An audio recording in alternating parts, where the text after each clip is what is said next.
Bonjour tout le monde, aujourd'hui nous allons faire une révision générale des leçons de la séquence 1 du projet 1. Bon, أول حاجة نبداو بها هي vocabulaire.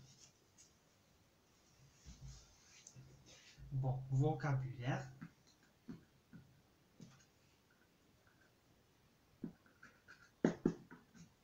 أول درس اللي هو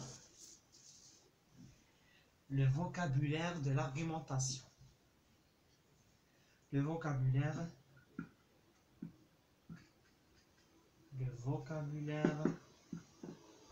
de l'argumentation.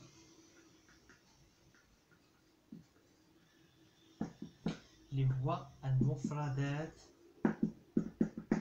الخاصة والمتعلقة بالحجاج ولا الجدل. Le vocabulaire de l'argumentation اللي هو المفردات vocabulaire ولا المفردات ولا نقولوا le lexique ولا le champ lexical lexique vocabulaire champ lexical نفس الشيء مفردات ولا نقولوا الحق المفهومي ولا الحق الدلالي للحجاج ولا الجدل معناتها الكلمات اللي متعلقين بالارغيومونطاسيون بالحجاج. كنا شفنا première chose اللي شفناها اللي هي le thème. C'est quoi le thème? قلنا le thème اللي هو le sujet. قلنا c'est l'idée générale. Le thème, le sujet, l'idée générale هو الموضوع. ولا نقدروا نقولوا le ولا la problématique. Problématique ou la problème. Problématique, problème, sujet, thème هو نفس الشيء. نقولوا موضوع ولا نقولوا المشكل المطروح. Maintenant. Alors le thème c'est le sujet, c'est l'idée générale ou الموضوع ولا نقولوا الفكرة العامة. ونقدروا نسميوه la problématique ou le problème, المشكل المطروح. Les questions probables ou الأسئلة الممكنة يقدر يقول لي quel est le thème de ce sujet, quel est le thème abordé dans ce texte, quel est le sujet abordé dans ce texte, quelle est l'idée générale de ce texte, quelle est la problématique de traiter ou la poser dans ce texte, quel est le problème de ce texte, يقدر يقول لي de ce texte يقول لي traiter dans ce texte ou la poser dans ce texte. هذو هما احتمالات ولا قادر يجينا جدول ان طابلو هكا ويدير لي مثلا thème ندي فيها هذه الأسئلة quel est le sujet quel est le thème ولا يقول لي جدول وندير فيه le thème.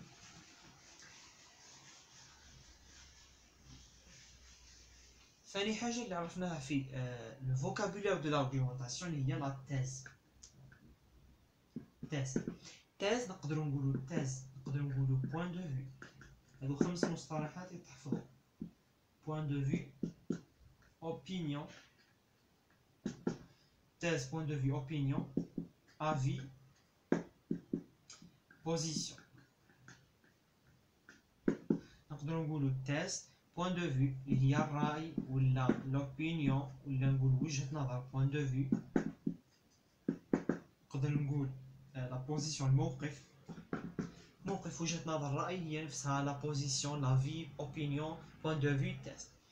الأسئلة ممكنة نفسها quelle est la thèse exposée dans ce texte, le point de vue de l'auteur, l'opinion de l'auteur, l'avis de l'auteur, position ويقول لك quelle ولا quelle إذا كانت مذكر ولا مؤنث quelle ويمد لك هذو الخمسة هذا ممكن traiter poser ولا exposer ويقول لي défendu يعني يدافع عليها الكاتب. alors la thèse هي نفس هذا. la thèse واش هي نقولوا رأي الكاتب ولا نقولوا l'idée défendue par l'auteur ولا l'idée soutenue par l'auteur هي الفكرة التي يدافع عنها الكاتب ولا الفكرة التي يعالجها ولا يدافع عنها الكاتب. هذاك الكاتب نقدروا نلقاوه auteur نقدروا نسميوه locuteur نقدروا نسميوه émetteur ونقدروا نسميوه auteur locuteur émetteur et aussi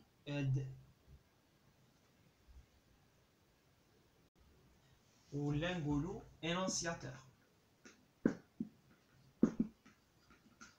هذو كامل هما نسميوهم الكاتب. يقدر يجيك في السؤال هذو حول الكاتب، عنده هذا 4 مصطلحات نفسها.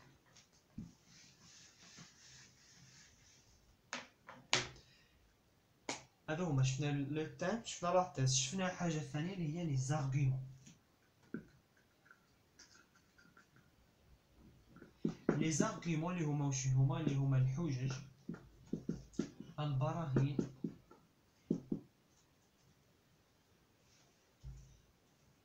اللي هما نفسهم نقولوا الادله. البراهين ولا الادله اون فرونسي نقولوا لي زارغيومون هما لي بروف،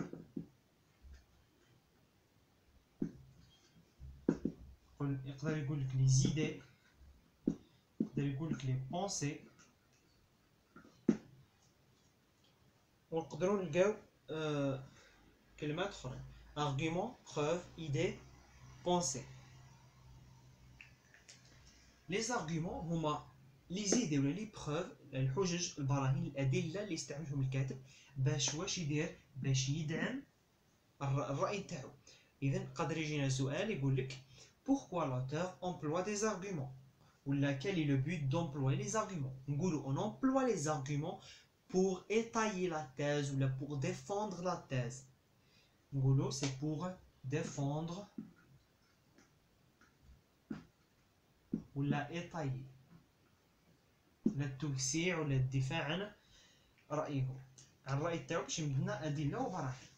لي زارغيومون argument جات من الفعل argumenter، من الفعل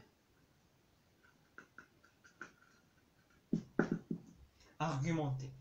D'abord les arguments، السؤال اللي يقدر يقول لي quels sont les arguments du texte، quel est le nombre des arguments، عدد les arguments، ولا يقول لي واش هما لي زارغيومون كتبهم، ولا يقول لنا جدول مثلا لي زارغيومون. يمكن كارغيومون كيما جات في بيان 2019 ارغيومون، خلاص يمد لكم مثلا 3 خانات، معناتها كانوا 3 زارغيومون. لي زارغيومون يكونوا مسبوقين بدي كونيكتور ولا دي زارتيكولاتور اللي نعرفوهم في لا سيكونس 2، لي كونيكتور دينيميراسيون. une petite remarque dans la thèse، في لا thèse كيقول لي relève la thèse ولا quelle est la thèse، نقدر نكتب له لا thèse كيما جات في النص. une thèse نهزها من l'introduction ولا من la conclusion. حنا شفنا من قبل قلنا لا thèse elle est يقولها لنا في الانترودكسيون ويغيافيرميها في لا كونكلوزيون، يعني يعاود ياكد عليها في لا كونكلوزيون. نقدر نلقاها هنا ونقدر نلقاها هنا، نقدر ما نلقاهاش هنا ونلقاها هنا، ولا نلقاها هنا وما نلقاهاش هنا، ولا ما نلقاهاش في زوج. اذا لا تيز واللي راح تشوفوها تلقاوها في لا فيديو تاع لا كومبريهنسيون دو ليكري تاع لا سيكونس 2. درنا لي تيب دو تيز، عندنا لا تيز اكسبليسيت و لا تيز امبليسيت. تيز اكسبليسيت معناتها تيز واضحه بصريح العباره، مثلا ا مون افي، دابري موا، je crois, je pense. هادو اسمهم les verbes et les expressions d'opinion. c'est la leçon تاع vocabulaire تاع séquence 2، لقاو لا فيديو تاعها. هادو لقاوها explicit ولا implicit، معناتها واضحه. explicit implicit معناتها غامضه ولا ضمنيه. كي تكون غامضه ولا ضمنيه وحتى اذا كانت واضحه تقدر تعاود انت ديرها من عندك، ما ديرلوش نفس الجمله اللي كانت في النص. تمد الجمله اللي كانت في النص، مثلا à mon avis مثلا les voyages sont bons pour former la jeunesse. تقدر تبدل انت من عندك، ولكن شرط انه يكون متطابقه مع لي زارغيومون. اذا كان هو مثلا يدافع لك على مثلا، يقول لك هذه مدينه، يمد لك مدينه، يقول لك مدينه مثلا، نقول لك غنيه، اللي ريش، غنيه بالثروات، مليحه بالثروات. لي زارغيومون واش يدير لك؟ دابور اونسويت اونفان واش يدير لك؟ يسمي لك الثروات، يقول لك مدير لا تيز، هو مدير لا تيز باللي غنيه بالثروات. انت تروح في لا تيز مثلا تقول له هذه مدينه سياحيه، اسكو لا تيست تاعك متطابقه مع لي زارغيومون؟ لي زارغيومون راه يدافع على راي باللي فيها ثروات، انه يسمي لي الثروات هنا في لي زارغيومون، وانت تقول لي مدينه سياحيه واش علاقه الاخر؟ ما عنديش مالغري الثروات هي اللي تجذب السياح، ولكن لا تيز لازم تكون ريزونابل، لازم تكون متعلقه بلي زارغيومون. نصيحه، اذا كان مد لك لا تيست تاعو من عند مدها لك اكسبليسيت يعني مدها لك واضحه، اكتب له هذيك لا تيست الواضحه، ما تزيدش من عندك. اذا مدها لك مش واضحه تقدر دير لازم دير لا تيست من عندك. اذا مدها لك واضحه تقدر دير تيست جديده ولا تخلي لا تيست القديمه، ولكن الافضل تمدو لا تيست تاعو هو باش تتفادى الخطا. ولا تيست تقدر تلقاها واضحه في الانتروداكسيون، ولا تلقاها واضحه في لا كونكلوزيون، هي نفسها. اذا كانت تاع لا كونكلوزيون صحيحه نفسها. جينيرالمون نتوما في لا كونكلوزيون تاعكم الاخر ما يديروش لا تيز، يديروا انسيتي على مثلا تقول لك pour toutes ces raisons je vous invite à visiter مثلا cette ville. يقدر يزيد لا تيز معاها ولا ما يزيدهاش. خلاص هذه اون بتيت ريمارك. الان pour le verbe argumenter.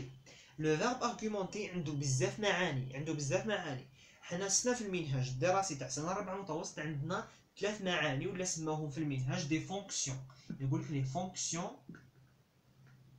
وظائف ولا معاني ولا مهم، وظائف تاع لارغيومونطاسيون، وظائف الحجاج في السنه رابعه متوسط.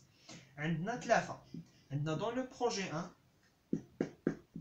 نقراو وحده، بروجي 2 نركزوا على الثانيه، وبروجي 3 نركزوا على وحده. بروجي 1 la fonction de argumenter c'est persuader, convaincre, faire agir. Persuader, convaincre, faire agir. Persuader قلنا الفرق بين persuader convaincre. يقول لك persuader هي نفسها، شوفوا persuader convaincre faire agir هذو كامل يساويون argumenter، هما نفسهم يقنع. الفعل يقنع، أقنع يقنع، هذا هو الفعل. persuader كيقول لك persuader معناتها الإقناع باستعمال العواطف. alors persuader قلنا باستعمال العواطف ولا باستعمال المشاعر. ما معناها؟ بروجي 1 واش نهضروا على كيف ندعو واحد لزيارة مدينة. كي ندعوه هنا لزيارة مدينة لازم نستعمل معاه العواطف، لازم نخاطب يعني نجلبو بحاجة عاطفة. مثلا نقولوا بلي هذه مدينة مثلا فيها لي بيزاج، معناتها تدفعه إلى الفضول، هذاك الفضول ولا راح يخليه يجي المدينة. يعني نستعملوا persuader au service de l'argumentation، يعني وظيفة هذه persuader هي انه الاقناع باستعمال المشاعر والاحاسيس. وان هذو في 3 هما نفسهم argumenter، بصح الارغيومونطاسيون هذه ماهيش نفسها. كيقول لك كتب لي موضوع حجاجي حول الدعوة إلى زيارة مدينة معينة ولا توصف لي مدينة معينة، لازم تستعمل العواطف والمشاعر. هذو هما لي زارغيومون، يعني لي زارغيومون اللي تركز عليهم. بروجي 2 قلنا كونفانكر. الفرق بيناتهم كونفانكر هي تستعمل مخاطبة العقل. نقولوا مخاطبة العقل. ما معناتها مخاطبة العقل؟ ولا نقولوا حجج منطقية عقلية واقعية. معناتها بروجي 2 شنو راح نقراو لا فيولونس، لا بي، لو راسيزم. هادو حوايج نتاع واحد باش تقنعوا بلي العنف ماشي مليح، لازم تمدوا حجج واقعيه، حجج منطقيه. العنف ماهوش مليح على خاطرش انسان عنيف، معناتها مثلا انت تمدوا مثلا الانسان العنيف يتعرض لعقوبات، حاجه منطقيه. معناتها هو باش يتفادى العقوبات ما يديرش العنف، يعني تمدوا حاجه تقنعوا بالعقل بالمنطق، حاجه حجج منطقيه، حجج عقليه، حجج واقعيه. نحتاجوها في بروجي في لا فيولونس، في هذا كامل الافكار. بروجي 1 قلنا مادام عندنا الدعوه الى زياره مدينه، ومن بعد عندنا التعريف بشخصيات تاريخيه، وعندنا سيكونس 3 التعريف بالتراث تاع الجزائر. هادو 3 بين حتستعمل الحجج تاع العاطفه وتاع المشاعر وتكون جذابه. بروجي 3 فاراجي. بروجي 3 اللي الجماعه اللي تعرف اللي طرقت البرنامج، بروجي 3 راح نقراو لونفيرونمون، لا بروتيكسيون دو لا ناتور، لا بوليسيون.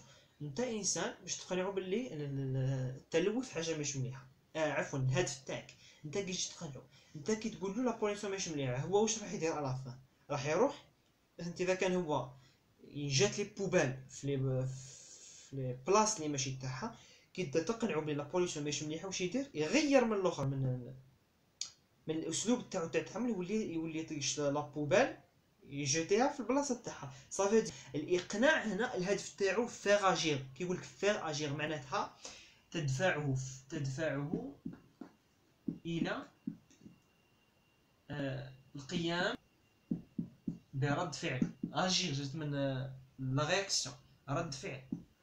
يعني هنا الهدف تاعنا انه نقنعوا بالمشاعر والاحاسيس باش يجي يزور مثلا منطقه. هنا الاخر نقنعوا بمخاطبه العقل وبحجج منطقيه وعقليه باش يحبس مثلا ظاهره ماشي مليحه، ولا باش يدير ظاهره مليحه اللي هي مثلا لابي. ولا هنايا انا بغيتو يحبس لا بوليسيون مثلا، له حجج بهدف انه يدير رد فعل. اذا ما دارش رد فعل معناتها الاقناع تاعي ليس مكتمل.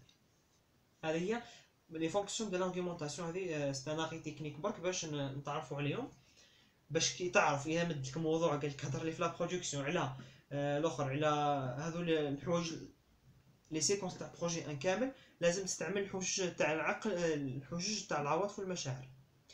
اذا كان مد لك في البروجي 2 راح تستعمل العقل. بروجي 3 راح نديرو قيام فيغ اجير، قيام برد فعل. هذه ارغيومون. لي زارغيومون قلنا هما الحجج والبراهين. Les exemples maintenant. Les exemples هما الأمثلة. Les exemples نقولوا les exemples هما الأمثلة. حتى يقدر يمدهم لك في جدول، يمد لك جدول كيما لي زارغيومون، يمد لك هكا اكزومبل ويدير لك هكا، ولا يقول لك كال سون لي ولا غلاف دو تكست ان اكزومبل. نقولوا لي زيكزومبل ولا لي زيلوستراسيون، الأمثلة ولا التمثيلات. سي لي ميم. maintenant نعرفوا حاجة اللي هي لي كونيكتور. لي كونيكتور، les connecteurs باختصار هما مو دو ليزون. لي كونيكتور هما لي مو دو ليزون، هما ادوات الربط. هادو ادوات الربط مثلا كيما الناس اللي قرات في لا سيكونس 1 ريديجي لا كونكلوزيون دو تكست d'un texte argumentatif. Pour rédiger la conclusion d'un texte argumentatif, il faut employer des connecteurs qui servent à conclure. أدوات الربط التي تسمح لنا بختم مثلا ولا ببداية ولا بابتداء الخاتمة تاع النص. اللي شفناهم حنا مثلا enfin, finalement, en définitive, en guise de conclusion, pour toutes ces raisons. نقدر نقول أيضا ainsi, alors, donc. هذو les trois aussi. نقدر نلقاهم في la conclusion. هذو هما les connecteurs. Et on va voir tout à l'heure, dans la séquence 3, les connecteurs qui servent à introduire des exemples. Donc les exemples اللي شفناهم راح نتعرفوا les connecteurs اللي نستعملوهم باش نبداو بهم les exemples وكانوا في la séquence 2 اللي نبداو بهم les arguments. هذا هو بالنسبة للدرس الأول تاع vocabulaire. الدرس الثاني تاع vocabulaire كان les familles ولا la famille des mots. لا فامي دي مو درس كنا نشوفوه من قبل. قلنا لا فامي دي مو عائلة الكلمات. عائلة الكلمات هي كلمات لها نفس الجزء المشترك. هذاك الجزء المشترك شو سميناه راديكال. راديكال ولا تقدروا تسميوها من الجذر. كي نقولوا حاجة راديكال جات من كلمة غاسين، جذر. يعني راديكال معناتها جزء ثابت، جزء جذري في الكلمة، معناتها ما يتغيرش أصلي. كما عندنا مثلا نقولوا الفعل المزيد والفعل كان عندنا الفعل هذاك اللي فيه جزء اصلي من الكلمه. هذا هو الاخر مثال فقط. لو راديكال تاعنا مثلا عندي كلمه شونج، نقولوا هكا شونج، سي ان راديكال. بغيت نبدل. الهدف من عائله الكلمات انه انشئ كلمات جديده. الهدف منها هي انشاء كلمات جديده. وهاد الكلمات بيان سور ما تنشئهمش من راس كندا، لازم يكونوا il existe en français. مثلا تشونج نزيدها شونجي وتولي ان فيرب، نزيدها شونجمون تولي ان نون، تولي اسم. نزيدها مثلا جو سي با، يعني كانوا بزاف حوايج. الان واش عندنا pour former des mots de la même famille لتكوين كلمات من نفس العائله، لازم نجيب لو راديكال تاعي. هذاك لو راديكال، شوفوا لو راديكال هذه هي القاعده. لو راديكال ونديرو بلس بلس. هذاك لو راديكال يقدر يكتسب منا من المقدمه نتاعو جزء حرفين ولا ثلاثه، ويقدر يكتسب في الخاتمه ولا في النهايه ولا في البدايه. اذا كان اكتسب من البدايه هذاك الجزء المكتسب في البدايه سميوه بريفيكس. بريفيكس. الجزء هذا اللي يكون في النهايه سميوه سوفيكس. هي في لي كيستيون بوسيبل، الاسئله الممكنه اللي تقدر ترجع لها الدرسيه relève du texte de mots de la même famille. هذا هو الارجح. relève du texte de mots de la même famille معناتها خرج من النص زوج كلمات من نفس العائله. خلاص باينين. شوف زوج كلمات اللي يتشابهوا في المبنى نتاعهم، يعني في الحروف نتاعهم. وشرط، نعم شرط ملاحظ هنا، لازم العائلة من نفس الكلمة لازم تكون عندها تدور حول نفس الموضوع. مثلا نقول لك شونجي، شونجمون، غير ولا تغيير، هما يدوروا في نفس الموضوع. معناتها صحاح انه في مرات نلقاو كلمات عندهم نفس الراديكال بس ما عندهمش نفس الموضوع، ما يتحسبوش من نفس العائلة. السؤال يقدر يقول لك relève du texte deux mots de la même famille، relève du texte un mot de la même famille que، ويمد لك الكلمه، يقول لك استخرجهم لي في زوج من النص، ولا يمد لك الكلمه. مثلا تقول لك فواياجي، يقول لك من النص خرج لي كلمه من نفس عائله هذه الكلمه. تروح حوس اللي تشبه الفواياج، مثلا تلقى فواياج، فواياجور. قلنا relève du texte deux mots de la même famille ولا relève un mot de la même famille que، ولا نقولوا مثلا هذه احتمال تجي في البيان بعيده بس قادر تجي. يمد لك جدول، يمد لك كلمه ويقول لك مثلا فيرب نو، ولا يقول لك وي. وكانت احتمال اخر اللي كان في الكتاب مدرسي التمرين الاول، يمد لك عائله من الكلمات ويقول لك باغ لانترو، شطب الدخيل اللي ماهوش من نفس العائله. شو نمروا للدرس تاع لا غرامير. في لا غرامير واش قرينا لا بي اس ا، لا بروبوزيسيون سوبوردوني ريلاتيف. نلخصوا باختصار المعلومات اللي تعرفناها من هذا الدرس. هي ثلاث نقاط اساسيه. النقطه الاولى لا بروبوزيسيون سوبوردوني ريلاتيف est une expansion du nom. expansion du nom. دونك معناتها expansion du nom. هذه شفناها ولا جروب نومينال. expansion du nom شفناها في السنه الاولى متوسط وفي السنه الثالثه متوسط. les expansions du nom هما expansion du nom معناتها حاجه اللي تعاونني باش نبين معنى الجمله، معنى اسم عفوا. مثلا نقول لك مثلا احمد، مثلا نقولوا احمد هنايا احمد، ولا نقولوا الانسان باختصار، نقولوا الانسان. كيما نقول لك الانسان واش هو هذا اسم بصح ما نقول انسان يعني اي واحد يقدر يكون انسان. كي نقول لك الانسان نمد لك نقول لك البخيل. البخيل واش هي البخيل؟ هي صفه في الفرنسي تقابلها ادجكتيف نفسها نفس الشيء. هذا الادجكتيف نسميوها اكسبانسيون. واش هي الاكسبانسيون؟ هي حاجه نزيدوها لهذاك الاسم باش نبينوا نوضحوا المعنى تاع واش المقصود تاعنا. لكن نقول لك ان نوم، ان نوم ما تفهم والو، بس نقول لك ان نوم ونزيد لك البخيل، الانسان البخيل. كي نزيد لك البخيل فهمت لي بلي قصدت الانسان البخيل بالذات. نزيد نقول لك الانسان مثلا نبدل البخيل في بلاصه البخيل نقول لك الانسان ذو المال. هذاك ماشي نفسها بالفرنسي بصح ذو المال. ولا مثلا نقول لك en français نديرو مثال بالفرنسي نقولوا مثلا غيزان عنب ا بيبان. غيزان ا بيبان معناتها العنب بالاخر هذوك لي بيبان اللي كانوا داخل العنب. باغ اكزومبل غيزان ا بيبان. هذا ا بيبان سميتوه كومبليمون دو نون. سميتوه كومبليمون دو نون. كومبليمون دو نون هذا كي نقول لك غيزان عنب خلاص ما يجيسلكش عنب وخلاص، بس نقول لك ابيبان معناتها العنب اللي فيه هذاك اللي فيه الحبيبات هذوك من الداخل. وكان الغيزان سون بيبان اللي ما فيهش. غيزان ابيبان كومبليمون دو نون. اذا حيت كومبليمون دو نون تولي المعنى مش ناقص، معناتها المعنى مش مكتمل. قلت ابيبان وضحت لك. اذا الاكسبانسيون دو نون هي الحاجه اللي نزيدوها باش نوضح. قادر تكون ادجكتيف كاليفيكاتيف، قادر تكون كومبليمون دو نون، وقادر تكون اون بروبوزيسيون سوبوردوني ريلاتيف. خلاص مثلا نقول لك الانسان باللغه العربيه لا بروبوزيسيون سوبوردوني ريلاتيف نقدروا نقولوا باللغه العربيه هي نفسها الاخرى. نسميوها كيفاش نسميوها باللغه العربيه صيغه الموصول. وين يكون الاسم الموصول. هذيك الجمله تاع الاسم الموصول نسميوها في اللغه العربيه صله الموصول، هي تقريبا نفسها. لانه بون نكملوا اكسبون. مثلا تقول لك الانسان الذي يبخل بماله. الذي يبخل بماله، كي نفاصل هذه الانسان، اي انسان، نزيد لك هذه نفصل لك الذي يبخل بماله. اذا هذه هي لا بي اس ار في الفرنسي. خلاص بي اس ار نستعملوها للتوضيح. هذه سي اون اكسبانسيون دو نون، لانه قادر يقول لك سؤال يقول لك غوليف دو تكست اون اكسبانسيون دو نون، تقول انا ما قريتش هذا الدرس، قريت لا بي اس بي اس ار هي اكسبانسيون دو نون، معناتها يقدر يسميها لك هكا. يقدر يقول لك غوليف دو تكست اون اكسبانسيون دو نون، تقول له معناتها بغا بي اس ار ولا بغا ادجيكتيف ولا كومبليمون دو نون. حنا مادام لقينا بروبوزيسيون سيبوردوني ريلاتيف معناتها يبغى هذه.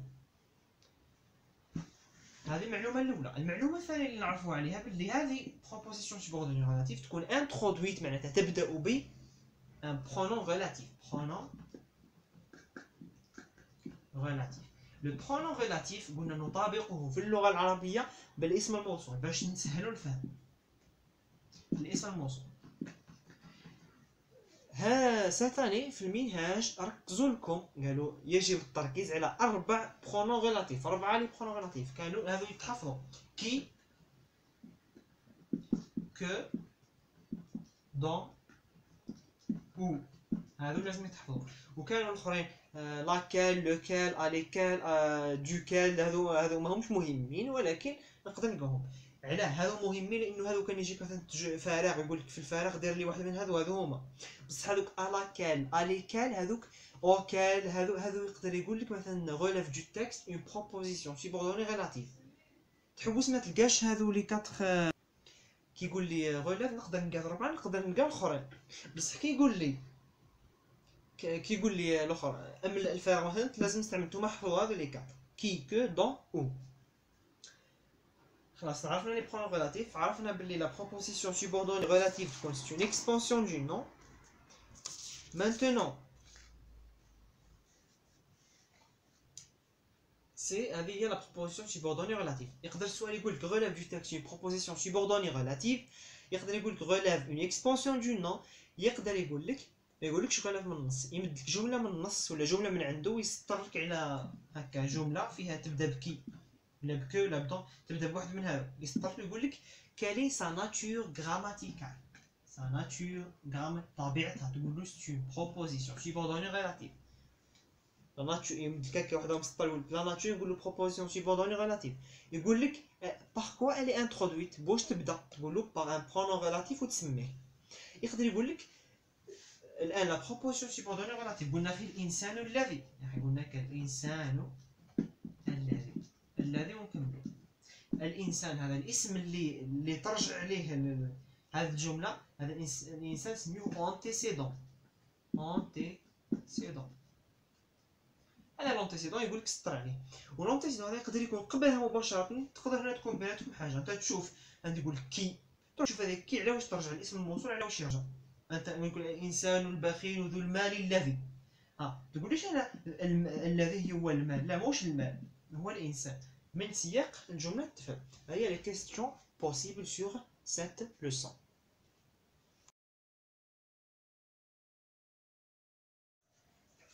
On passe à la conjugaison.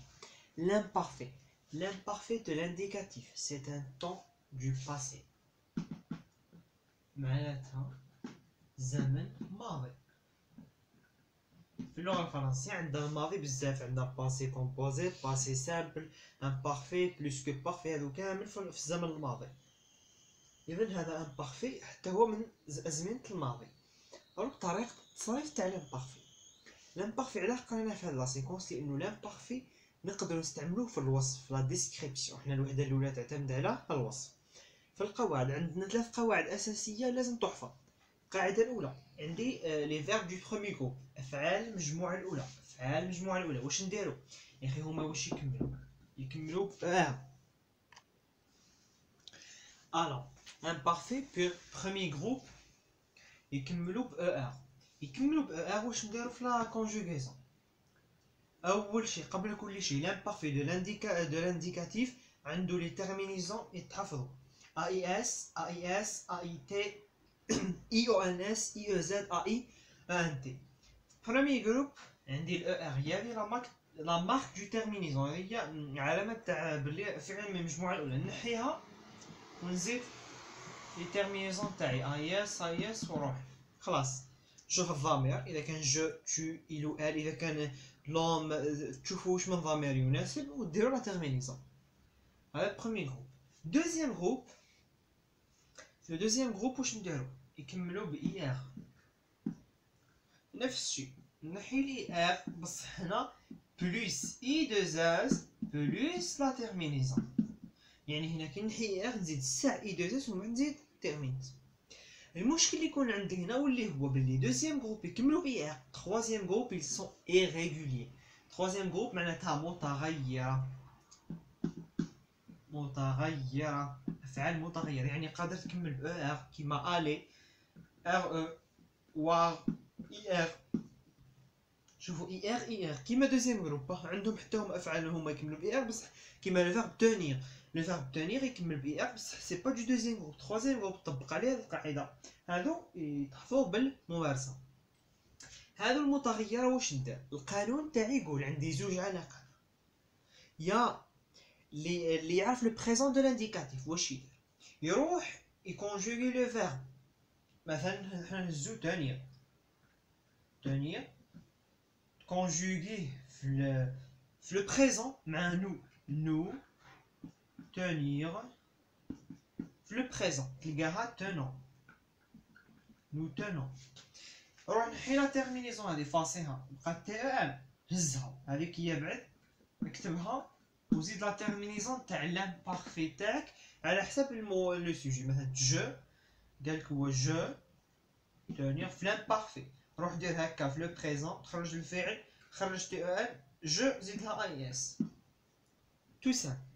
عندك هذا اذا ما تعرفش لو بريزون واش دير؟ روح جبد لو ديكسيونير ولا كالكو شوز اللي فيها لي فيرب، مثلا تونير دير لك حفظ مثلا لو راديكال تاعها يقول لنا تي او ال، تي او ال هذا هو. مثلا فونير في ان، مثلا ابروندر،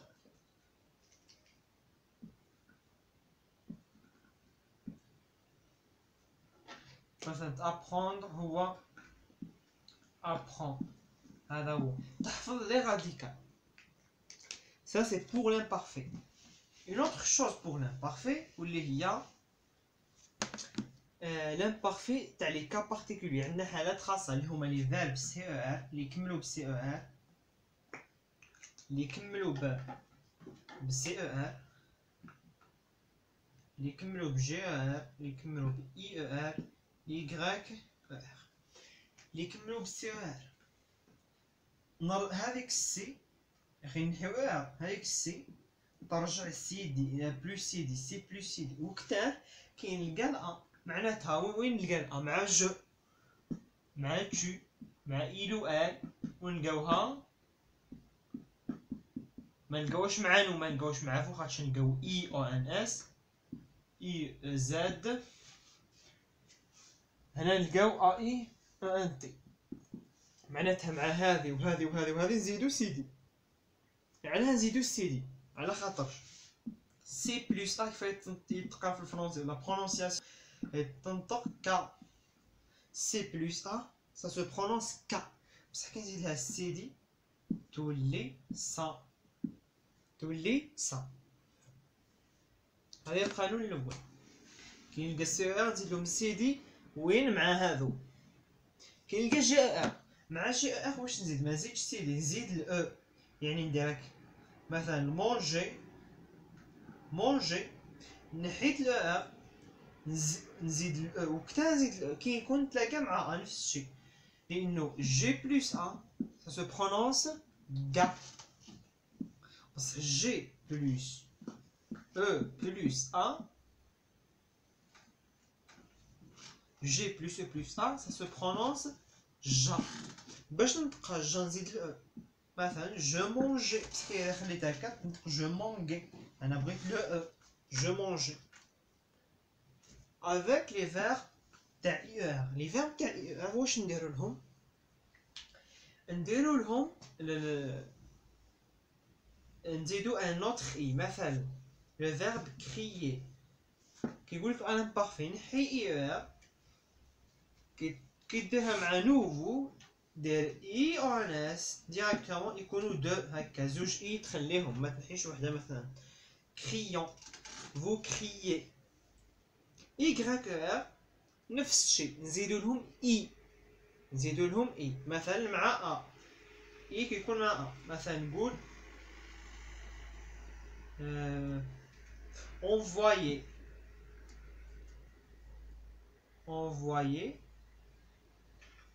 تولي هنا كي نحي لا تيرمينيزون نزيد لها اي ونكونجوغي لو فيرب تاعي. هادو لي كا سبيسيال ولا لي كا بارتيكولير سي ار جي ار اي ار يغرك ار. دي تروازيام جروب نحفظ لي راديكال. دوزيام جروب نحي اي ار ونزيد اي دوز اس ونزيد لا تيرمينيزون. بروميي جروب نحي اي ار ونزيد لا terminaison. Ça, c'est l'imparfait de l'indicatif. L'orthographe ou الدرس تابع نفسه. Ça, c'est pour toutes les leçons de la séquence 1 du projet 1. شفنا vocabulaire de l'argumentation, famille de mots relative et l'imparfait avec ses cas particuliers.